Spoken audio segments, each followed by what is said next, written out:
It's time for the Property Podcast, where every week tens of thousands of property investors, new and experienced, join together to get news, knowledge and laughs at our expense. With me, Rob Bence. And me, Rob Dix. Join us every Thursday morning for your weekly dose of property ideas and motivation. Then head over to our website at thepropertypodcast.com to keep the conversation going. Now though, let's get started. Hello everyone and welcome to the Property Podcast. It is episode 115. I'm Rob B, and yes, you guessed it, with me is Rob D. Hello Rob. Hello, yes, back again for the 115th time. I can't believe we've still got things to talk about, but we really have got loads more ideas for episodes coming up as well. But this week, we're talking about how to diversify within property, and as always, a news story and a resource of the week that very nearly delayed recording by at least an hour. It's pretty addictive. Yeah, actually, this whole episode, we say we've got plenty of ideas. This whole episode was put together by listeners, the resource from someone, the subject from someone. We'll credit them shortly, but don't worry, we have got our own stuff as well. But this week, it is all put together by you wonderful listeners. So before we get going into news story, topic of the week, resource of the week, like we always do, this week, Rob, we've been on the phone together a little bit more than normal, and that's because we've been doing lots and lots and lots of interviewing for Yellow Lettings. Yes, a lot of interviewing, but really exciting interviewing, because like last time we did calls like this, we've spoken to far more brilliant people than we have positions to offer, which is always a difficult but brilliant position to be in. We're expanding the Yellow Lettings team, bringing new people on board, and it's going to be a really hectic couple of months, concluding the interviews, making those final hires, bringing them on board. But it's something that I'm really excited about because I know it's going to enable us to provide an even better service. Yeah, and I clearly can't get enough of interviews because I've been interviewing for RMP this week as well. So I pretty much haven't done anything else than ask the same set questions all week. So if I start asking you interview type questions during the podcast, Rob, just correct me and put me back on the right path. But don't worry, we are on the right path, and the right path is, next up we're going to look at News Story of the Week, and I love this. This is a great article. It's from This Is Money website. We'll link to it in the show notes, of course. This week's show notes you can find thepropertyhub.net/diversify. That's thepropertyhub.net/diversify. But this is the top 10 things that put people off property. So it looks like most student properties I used to look at when I was in university. But it turns out avocado coloured bathrooms are the number one turn-off. Oh. Yep. And wood chip wallpaper is at number 2. Artex ceilings are in there as well at number 5. I'm not surprised. Every refurb seems to involve getting rid of wood chip and Artex. Bizarre finding, it's got the UK's least favourite house colours in here. Apparently the least favourite house colour is lime green, but how many lime green houses do you actually see?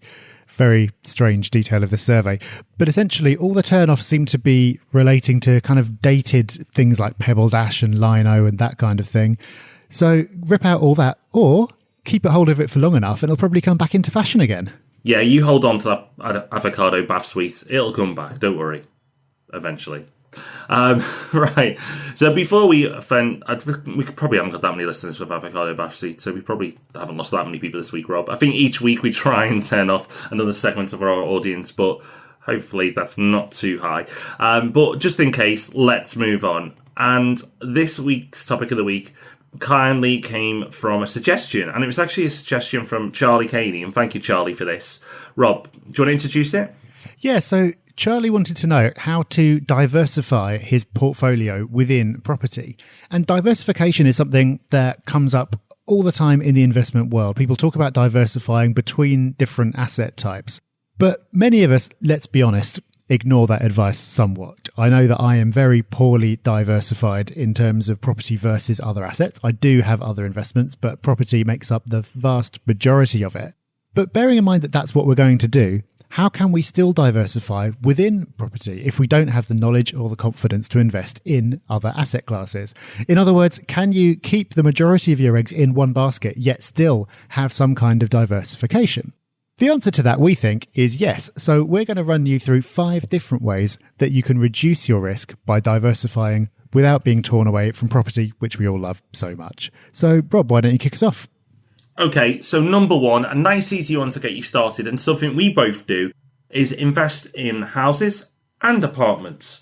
You get some people that only do one. And, as I say, it's not criminal, but if you do a mix, then you're diversifying your portfolio. Now, this doesn't have to be a 50-50 split. I'll be honest, I've got more apartments in my portfolio than I have houses, but I do have some houses. The reason for that, apartments generally are more convenient for me as a hands-off investor, but there are houses in the mix too. So consider, especially as you grow your portfolio, having a bit of both, because that instantly will give you a bit of diversification. Yeah, definitely. So a lot of people stay away from apartments because they don't like the fact that you're reliant on a managing agent. But then we had a news story a while back on the podcast saying that flats actually had higher growth than houses over the last decade. So you would have missed out on that if you'd only stuck to one. Another thing that we both do is invest in different areas of the country. Now, this isn't something that's natural for people to do necessarily. Actually, I feel like quite a high proportion of our listeners, relatively speaking, do have properties away from where they live and in multiple locations around the country, in some cases around the world. But the natural thing for most people to do when they start out in property is to invest near where they live or to invest in a particular location that makes sense for them and stick to it. But by doing that, you run the risk that that area is going to perform poorly relative to the rest of the country. If you spread it around a bit, then you have the opportunity for some areas to not do so well, whereas others do better. So overall, it balances out. It's just like if you invest in 10 different stocks instead of just one. You're probably not going to end up outperforming the market brilliantly, but if you just had that one killer stock, but you're also not going to be held back by having just one area that performs poorly. So it's not something that's particularly natural for people to do, and maybe it means that you won't get those outsized returns that you'd get if you managed to pick the one perfect area. Like I think it was Aberdeen that outperformed almost everywhere else over the last decade. If you'd invested in Aberdeen and nowhere else, you would have done brilliantly. But then if you'd invested in Wales and nowhere else, you would have lagged most other regions of the UK. So by spreading it around a bit, you get that benefit of diversification. So invest in different areas. Definitely something we do and we think you should consider too. Now, something I certainly don't do is the next one, but it's one to consider, is investing in different strategies. So I do professional buy-to-let. That's what I do. I stick to it and I know it and I do it well. However, I and you could look into doing different things. For example, you could look at HMOs. You could look at renting to the LHA sector. You could look at, there's all different things. There's care homes. There's all sorts of things out there that you can do, moving into the commercial side too. So once you've built up a portfolio in one sector, you may want to flip into something else just to de-risk yourself. Because, for example, if you were solely doing HMOs and then the rules changed, your whole business model could go out the window. Now, I know that's extreme and it might not or may never happen, but it's just a possibility. So by having lots of different strategies, you can certainly reduce your risk. You can. There's a reason why we don't do that so much. And we'll talk about that when we talk about some of the downsides of diversification in a little bit. But another thing to think about when you are diversifying is to consider the actual capital values of the property. So in the property world, people seem to get hung up on the number of properties they own. But for many reasons, a more useful thing to look at is the actual capital value of your portfolio. And that's also the case when you're thinking about diversification. For example, if you have one house in London worth 800,000 and you have another house in Leeds worth 150,000, then you might go, well, I'm balanced. I've got one in London, one in Leeds. Well, that's not really balanced because the one in London is worth, 5 times more. And that means that in terms of market movements, whatever happens in London is going to disproportionately affect your portfolio, even though it looks on paper like it's 50-50 if you're just looking at the number of units. So looking at the capital values is important. And that example is a common one. Because properties in the north can be particularly cheap relative to the southeast, if you want a truly diversified portfolio, then you might end up having to hold more units in the north than you otherwise might think. Yeah, common mistake that people focus on the units rather than the value. See it all the time. In fact, it's rare to see people actually focusing on the value, especially when they're new to property investment. Something I always like to teach investors from the start, from the get-go, is focus on the value.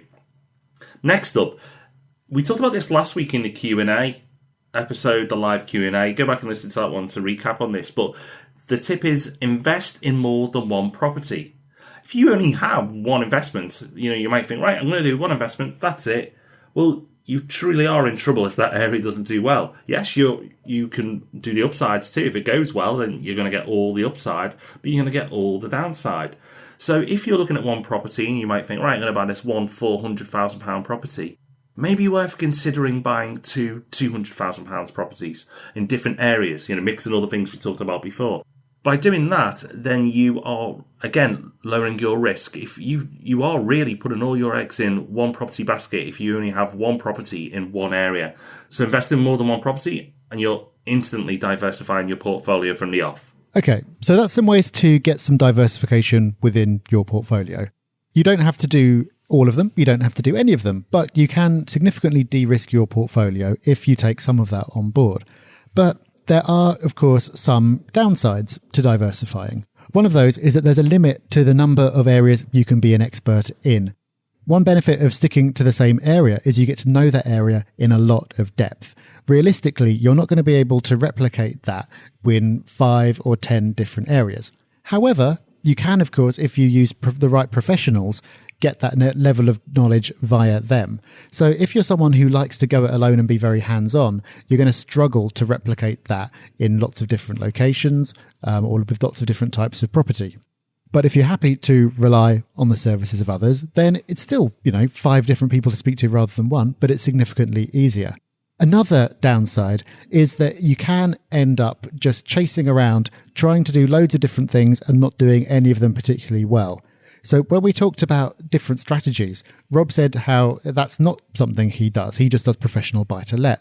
And the reason is that if you're trying to do that as well as HMOs, as well as LHA, as well as commercial property, it's a heck of a lot to know about. It's a heck of a lot to make sure that you're doing well. And also, you could just end up falling into the old analysis paralysis trap, where you could be doing absolutely anything, and therefore you end up doing nothing because you can never quite decide what you should be doing next.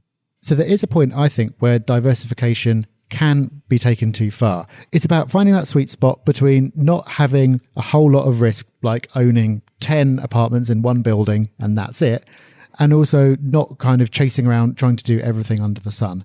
It's hard to find that balance, and there's going to be a continuum for different people, but I think it's important to think it through and make sure that you're at the right point for you on that scale. Okay, so that's how to diversify your portfolio. We've given you 5 ways to do it. You can use as many or as few as you want, but something as you build your portfolio you should definitely consider. As we've explained, Rob and I do some of it, but not all of it. And, I think, Rob, you summed that up well. Resource of the week time. This is a great resource, and hats off on a hat tip to Tom Ollerton for passing this one on. It's Travel by Drone, travelbydrone.com. So one of the things I do in the early stages of research is use like Google Street View or Bing Maps 3D views to bird's eye views to have a look at what's happening in the area, having a look around, getting a feel for it. And that's great, and it does work. But if this website takes off, then that's going to be redundant pretty soon. It's Travel by Drone. And it's drones. You see them flying around occasionally with the cameras on. And what this website is a collection of videos all around the country, in fact, all around the world, where you can have a look at those drone views. And if it happens to be in an area you're researching, then great, you get a better idea of the area than you would off a Google Street View.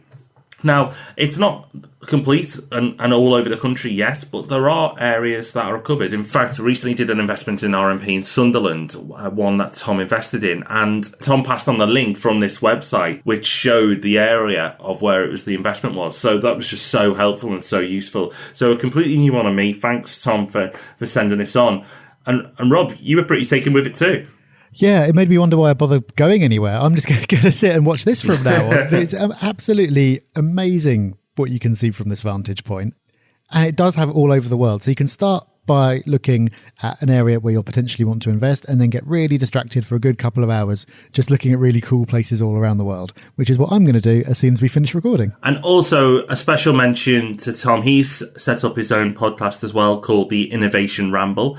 You can go to theinnovationramble.com. We'll link to it in the show notes. But there are a few episodes in, and I emailed him back the other day and said, wow, you are really polished. And in fact, if you listen to this episode unedited, you wouldn't think we'd done 115, trust me. But Tom started off his podcast, and when we started, we were nowhere near as good. So one to watch there. Not property related, but very entertaining. Okay. Just as entertaining, of course, is our reviews of the week. And this one comes in from Henry. And Henry says, Rob and Rob presents an easily accessible podcast which provides genuinely useful insights and tips on how to invest in property, with a strong focus on residential buy-to-let. I always look forward to the next podcast, and the community you've set up is a great resource. Thank you. Well, thank you, Henry. Thank you for your review. Thank you for the 5 stars.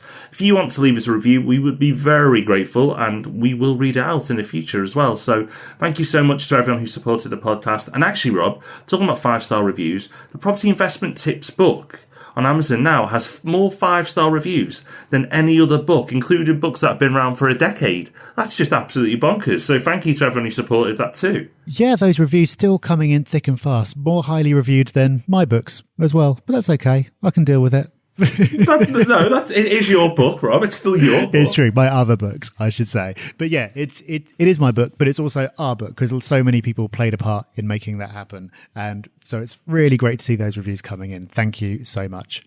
So thank you for reviewing the book. Thank you for reviewing the podcast. Thank you just for listening. We're going to try and reward you for listening next week with another great episode. We're going to be talking about some recent deals that we've done. This is something that we get asked for a lot. Everyone loves a good case study, and people often want to know what we're up to.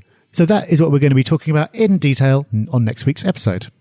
Yeah, 115 episodes in, and we've never dissected deals that we've done. So this is the first for us. So we're really excited. We're going to give you all the numbers, full disclosure. We won't be hiding anything, the rents, everything, the ROIs. It's going to be an episode you do not want to miss. So make sure you join us for that one.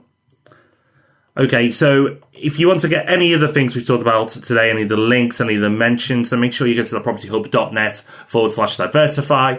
But until next week, where we do the big reveal on our numbers and our investments that we've done recently, we wish you a great week. And all I can say is bye-bye. Bye-bye. Thanks for listening to The Property Podcast. Make sure you join our mailing list at thepropertypodcast.com. And remember, we love 5-star reviews. Rob even loves them more than air miles.